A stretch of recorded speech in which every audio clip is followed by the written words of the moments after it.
I open my eyes. I am already sitting at the desk. The fluorescent lights hum above me. A stack of reports waits. My hand rests on the brass key in my pocket. It feels cool, solid. I trace its teeth with my thumb. The clock on the wall reads 2:17 a.m. It always reads 2:17 a.m. I watch the second hand. It ticks forward. Then it jumps back. It lands on the same spot. Tick, jump. Tick, jump. This happens 3 times. I didn't move. The papers on my desk are neat. Too neat.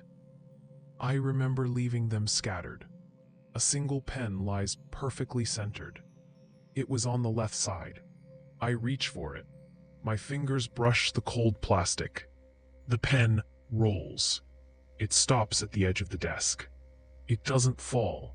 It just hangs there. Half off, half on. The hum of the light seems louder now.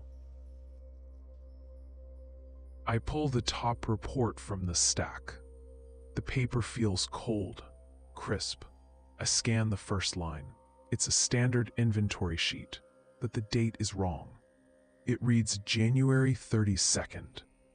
I blink slowly. My eyes trace the numbers again. January 32nd. That felt wrong.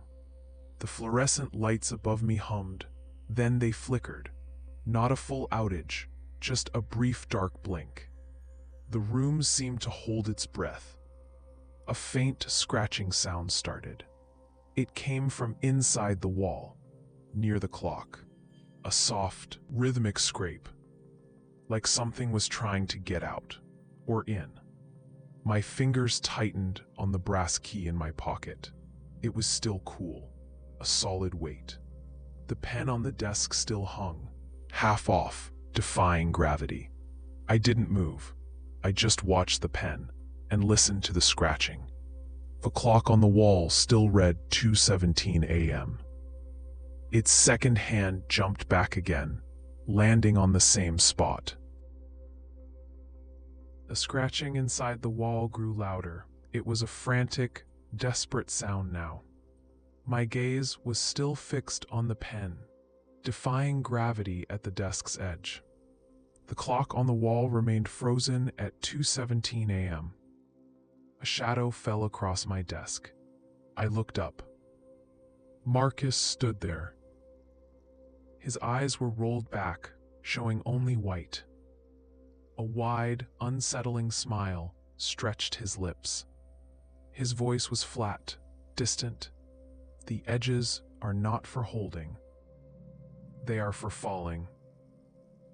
He paused, his head tilted slightly. Do not test the edges. Then his eyes snapped back to normal. The smile vanished. He blinked, looking confused. Everything all right, Tvero? Just checking in.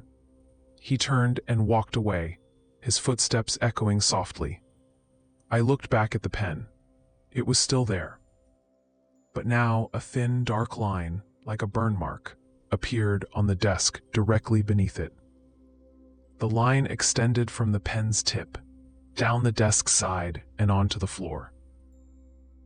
My fingers tightened around the brass key in my pocket. The scratching had stopped. I'm still looking at the dark line on the desk. It glows faintly now, a dull ember against the pale wood. The pen is gone. It must have fallen. I didn't hear it. The fluorescent lights above me flicker. Not a normal flicker. They shift, from white to a sickly yellow, then back to white. The hum changes pitch with each shift. It sounds like a low groan. My eyes track the shadows on the wall. They stretch and contract, independent of the light source. The shadow of my own hand, resting on the brass key in my pocket, seems to detach. It crawls up the wall, then shrinks back. The air grows cold. I can see my breath. A faint wisp in the office. This shouldn't be happening. The reports on my desk feel heavier now. Each page seems to absorb the strange light. I should have left. The burn mark on the desk pulses, a slow, dark beat. I look down at the reports. They still feel heavy. The burn mark on the desk pulses with that dull, internal light. I reach for the top sheet. My fingers brush the cold paper. It feels like ice. I lift the report slowly. A fine, shimmering dust falls from its underside. It drifts onto the desk. It settles into the burn mark. The mark glows brighter now, a slow, dark ember. The dust looks like ash, but it glitters. I didn't see it before. I touch the brass key in my pocket. It feels warm against my palm. A strange comfort. The air around me is still freezing. I stare at the report in my hand. The words on the page are blurred. They swim before my eyes, shifting like water. I try to read them, but they refuse to hold still.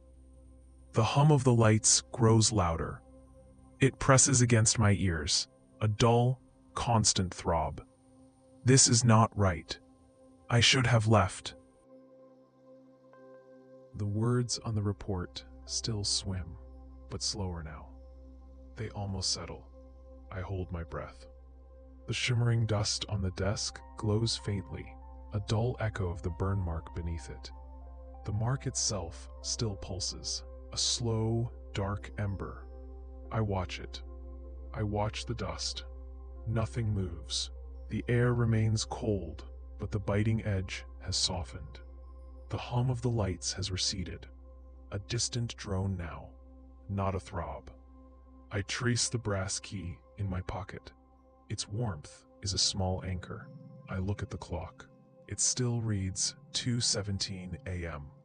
The second hand ticks forward, then jumps back, but only once this time. A single, quiet jump. I lower the report back onto the stack. It feels lighter now, almost normal. The words on the top page are clear again. I lean back, exhaling slowly. This quiet is temporary. I know it. The evidence is still here. The dust, the burn, the cold. I didn't move. I just watched. I push the report aside. The shimmering dust still clings to the desk, a faint, cold glitter. The burn mark beneath it pulses, a slow, dark ember. I trace the brass key in my pocket. Its warmth is a small comfort. A shadow falls over my desk. I look up. Mark stands there. His eyes are rolled back, a fixed, unsettling smile on his face. His voice is flat, distant. Rule 7. Do not disturb the dust. It is watching. He blinks. The smile vanishes. He walks away, humming. I stare at the dust. It seems to shift. A tiny tremor runs through the desk. My hand, without thinking, reaches out. My fingertip brushes the edge of the burn mark. The desk groans. The fluorescent lights flicker violently, then die. Darkness floods the room. The burn mark on the desk flares, a sudden, blinding crimson. The dust rises, swirling into a miniature vortex. It hums. I didn't move. I just watched. The crimson light from the burn mark slowly faded. It left a deep, angry scar on the desk. The dust vortex spun down. It settled back into a shimmering layer. The hum lessened. It became a low, persistent buzz. One fluorescent light flickered. Then it stayed on. Its weak glow pushed back the darkness. The shadows still clung to the corners. I felt the brass key in my pocket. Its cool weight was a small anchor. My thumb traced its teeth.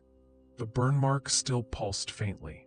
A dark ember beneath the dust. The dust itself still glittered.